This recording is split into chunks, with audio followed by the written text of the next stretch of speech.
quick reminder, my filmmaker retreat in Joshua Tree is October 1st through the 4th, 2026, year 5, everybody.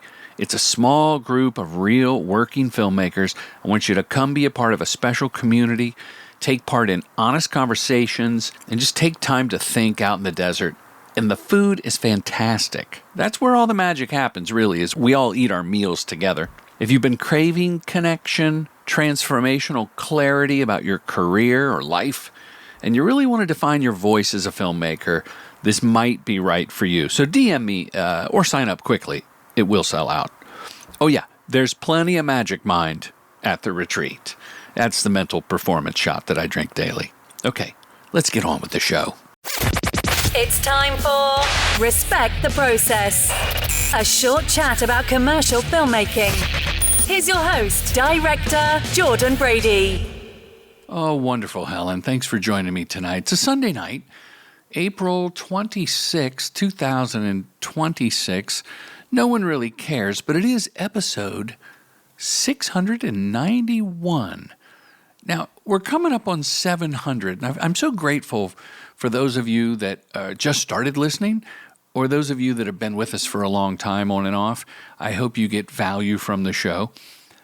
If you have a topic in mind and you think that I've interviewed someone, whether it's from the crew, a director, a DP, clients, or ad agency executives and creatives, email me, jordan@commercialdirectingfilmschool.com, and I will point you towards a couple of episodes. If you're like, what is it like being a marketing director at Kellogg's, going on set making commercials? I'll give you that client's episode.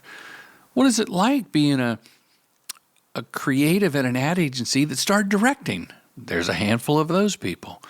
What's it like being a female electrician? We've interviewed her. So just email me and I will point you in the right direction. I don't expect you to go through 691 episodes. But what I wanted to talk about real quick is how I think we need to be tool agnostic. Now, I'm kind of camera agnostic. I like the Alexa. I like the Alexa Mini for some reason, even though technically I don't understand the difference between a lot of the cameras. I shoot on the Venice a lot, but I'm taking the recommendation of the DP. Now, I do think it's sexy when DPs talk about lenses and they show me examples and then I can be involved. And I think they're just feigning collaboration with me. But I like to look at the lenses. I like to use an old school viewfinder. But here's the thing. I started off the year doing some AI projects. One I directed, no prompts. I say directed in air quotes because there was no humans involved. There was no set. There was no nothing. But I did the casting and the locations, and that was a blast. That'll be out soon. And then I've helped on some projects where it's AI mixed with live action.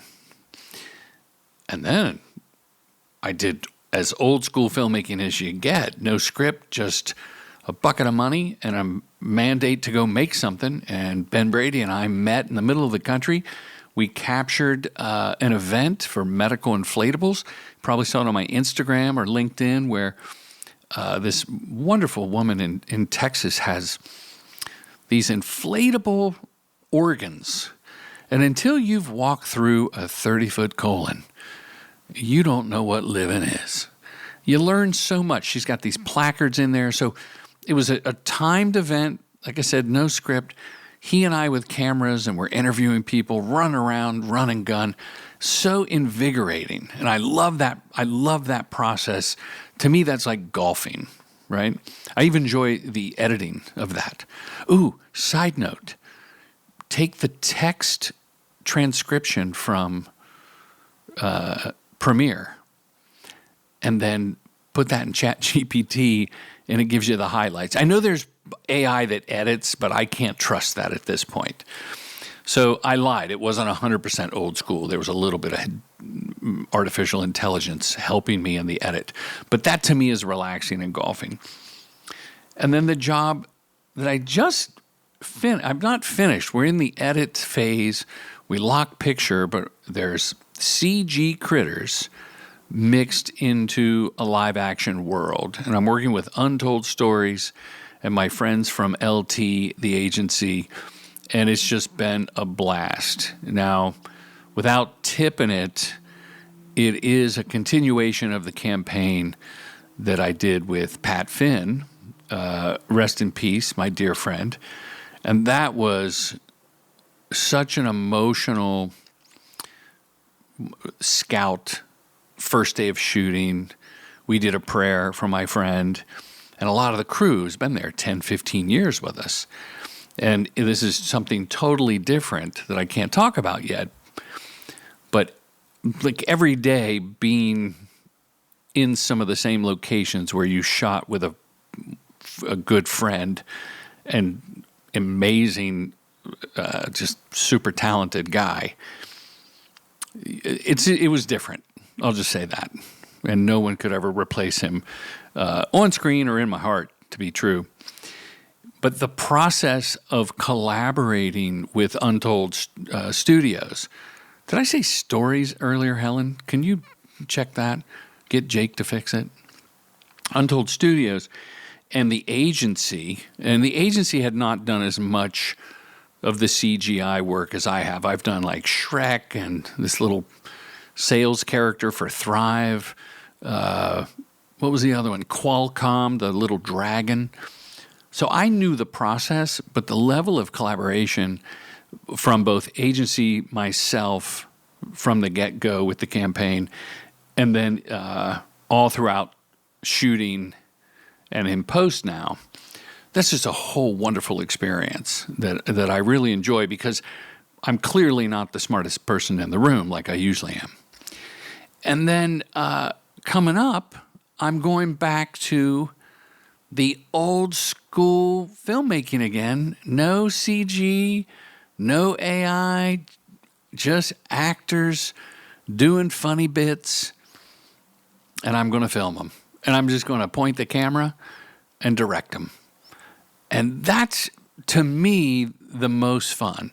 And my dabbling in AI, the irony is I've been using AI for the retreat promos and for my deal with Posh Duo that I'll tell you about in a second. If you got my newsletter, you know what I'm going to tell you about Posh Duo.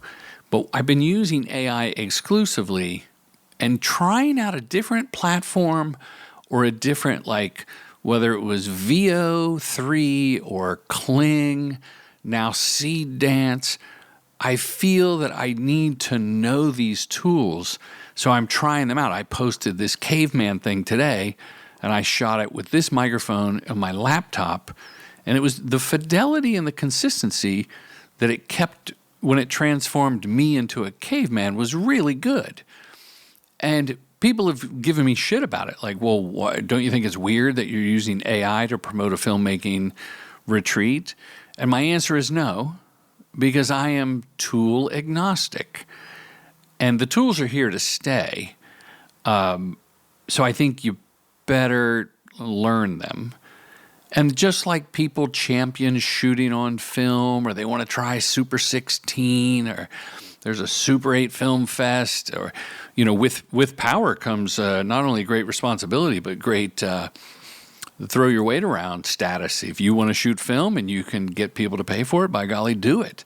I've shot 4 motion pictures on film and documentaries with camcorders. It doesn't matter. For me, the through line is, what is my point of view? How will I elicit laughter, because that's my gig, right, with the story that I've been paid to tell? And the paid part's pretty important. I do my own passion projects, but to continue to make a living as a commercial director, I think you're going to have to be well-versed in the tools. Now, the crazy thing about Posh Duo is it's my product. One, I have good-looking hair and a pretty decent beard.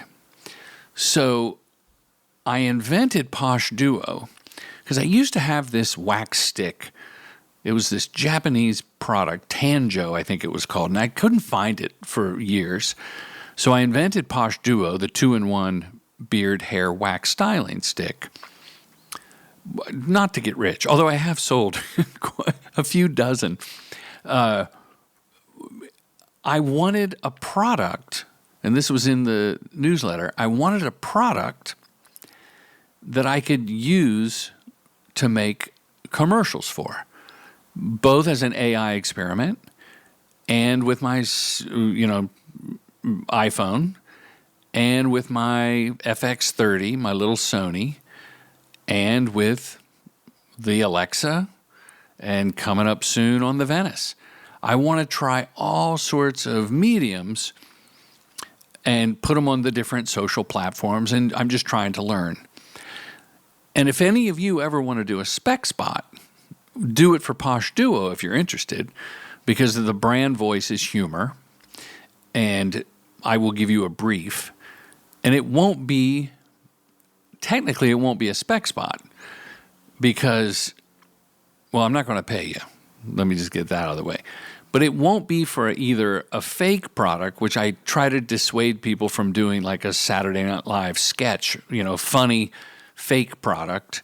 But you want to do a product that no one can call bullshit on. So especially if you have less resources than that brand would have. The classic example that I talk about a lot is if you're going to do a spec Nike commercial and you don't have LeBron or Serena or the hot athlete du jour and Chivo lighting with negative fill a full basketball court with a spotlight, you may fail and people will know it's a spec spot. But if you do a Posh Duo commercial and you shoot it with a small crew and great lighting and lensing, and I will help you with a script, or you can write it yourself, or get an ad lady to write it for you, get an art director to come out and help you, you will have a real spot for your reel. And so I'm using it to try out different AI platforms, like I said, and it's just fun. And I'm going to give a portion of the proceeds to Hair for Kids. Oh my gosh, it's on my website. I haven't publicly told anybody, but I'll tell you people because you're my friends. The people that make hair for wigs for kids that have lost their hair for during chemo. And I don't expect to raise a lot of money. I don't expect to sell a lot of these things, but it's fun. And if you're going to do something for fun, it's even more fun when you have a charity involved. So that's all. I just wanted to get that off my chest that you can't get hung up. I did a bit on set of Toyota a week ago. I think I posted I was talking about the Jimmy Jib, and we were trying to save money, so we killed the Techno Crane. I would love to have the Techno Crane, but I could help the budget by getting a simple Jimmy Jib. So I hand my son, Ben, the phone, and I go, hey, I'm going to do a bit. And I just kind of ad-libbed about how I love the Jimmy Jib, and it's the best tool. It's better than a Techno Crane. If there was a Techno Crane there, I would have said it about the Techno Crane. I'm not going to die on a hill for a piece of equipment.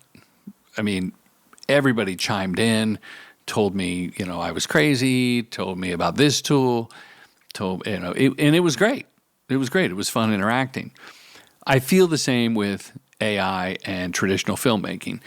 Even though I'm throwing all kinds of AI on the social media wall, my passion is still working with people, the crew, the special effects people from Untold, my ad agency collaborators who gave birth to the project to begin with, and seeing how you can marry some of these tools, whether it's CG or AI. By the way, a lot of the traditional CGI effects wizards will tell you that AI's it gets a lot of attention, but it's not quite there.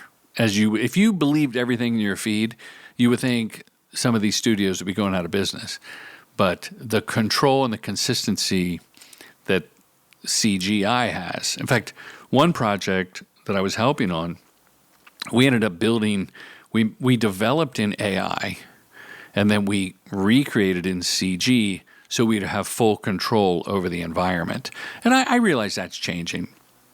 Boy, I hope this is making sense. I'm still talking. So let me wrap it up. Let me land this plane. All of these things are just arrows in your quiver. If you're a storyteller and you have a point of view, which is the whole point of the Filmmaker Retreat, find your voice. Define who you are as a storyteller, as a filmmaker. And, I love my Orrin Kaplan and Matt Enlow's podcast, Just Shoot It, and they posted a clip about commercial directors having a point of view. And I gave him a little text on the side, like, don't confuse point of view with style. I mean, Rian Johnson did Knives Out and Star Wars. Those aren't the same style of film. Wes Anderson's style is linked to his voice. Christopher Nolan, I would say his point of view is more, time traveling, time jumping, mind bending, and storytelling that makes you think by weaving the information and doling it out. Dolan Nolan, they call him. He doles out the information. Was that Helen? No one calls him that? No, I just made it up. So all of these tools, the different cameras, the different techniques, the cranes, the AIs, the Klings, the Higgs fields, the Luma, they're all just arrows in your quiver. The typewriter, the word processor, they didn't make great scripts. It was you people and your creative minds. So drop me a line if this made no sense. Drop me a line if you have questions about the Filmmaker Retreat. I will do, if you're retreat curious, I will do a one-on-one call and talk you out of coming. I literally, Helen, this is true, back me up. I talked a guy out of coming to the retreat so he could put his money into his short film. Because he wanted to make a feature and was going to make a short film as a sales tool. And I said, yes, we have documentary filmmakers, we have narrative filmmakers, we have people that work in television. We had someone that was a story editor last year on a reality show, loved the retreat, changed her life. But this guy, I just felt by doing the one-on-one, I said, don't come. Put the money into your short, because I could sense that was where his passion lie. So if you're retreat curious, hit me up, Jordan at commercialdirectingfilmschool.com or on social media. Pretty easy to find. And I will, I'll reach out, we'll get on the phone, and I'll tell you why you shouldn't come. And if you still want to come, oh, by golly, we got a spot for you. I think there's 10 spots left. We only take 15 filmmakers. And there will be Magic Mind for everyone every day. And if you need an afternoon kicker, the Magic Mind with the ashwagandha, the ceremonial grade matcha. The British, Helen, the British call it matcha. Yeah.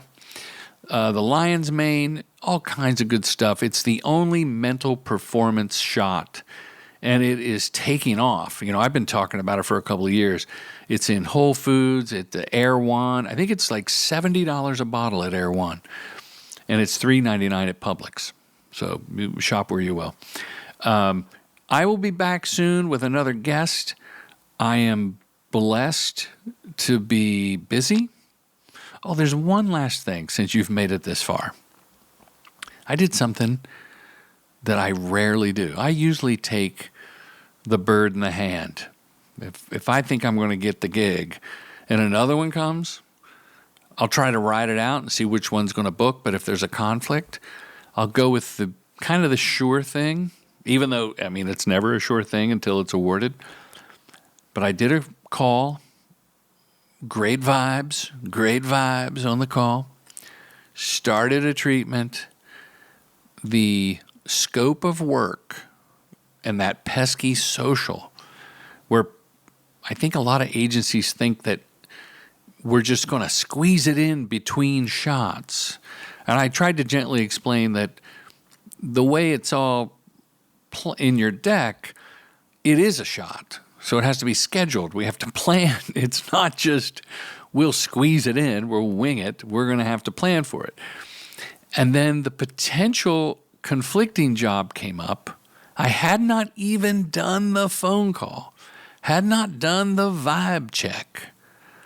And I passed on the other job because life's too short. And I knew they would find someone that was more passionate than I to execute that job. In fact, I'm getting out of the way for them to have a better time, someone who can do it for half the money and work 4 times as hard. Well, that's not true, but yeah, so that was hard. You know, I've been doing this a long time, and I never take it for granted. And when I get on a phone call with someone, even if I've worked with them before, it's thrilled to be asked to the dance. I'm thrilled to be pitching, and that's the gig, right? So I did a treatment. I finished my treatment this morning. Really happy with it. I don't have quite the panache that a lot of you people have. And I looked at all the AI programs to make the treatment look spiffy and do this and that. And I just ended up using, for those of you that posted on my LinkedIn, thank you. I ended up doing it in Google Slides with a little bit of Nano Banana and some, eventually made a PDF. No GIFs, no GIFs, no movies, no shot deck. I just made my own shit and put it out there. So fingers crossed. But that was a weird thing I wanted to share, that like, okay, I'm just going to pass and focus on the one I really want.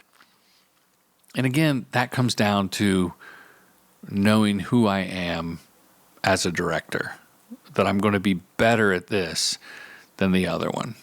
So, okay, if you have any questions, hit me up. Thanks for listening. I still have the online courses, still doing consultations,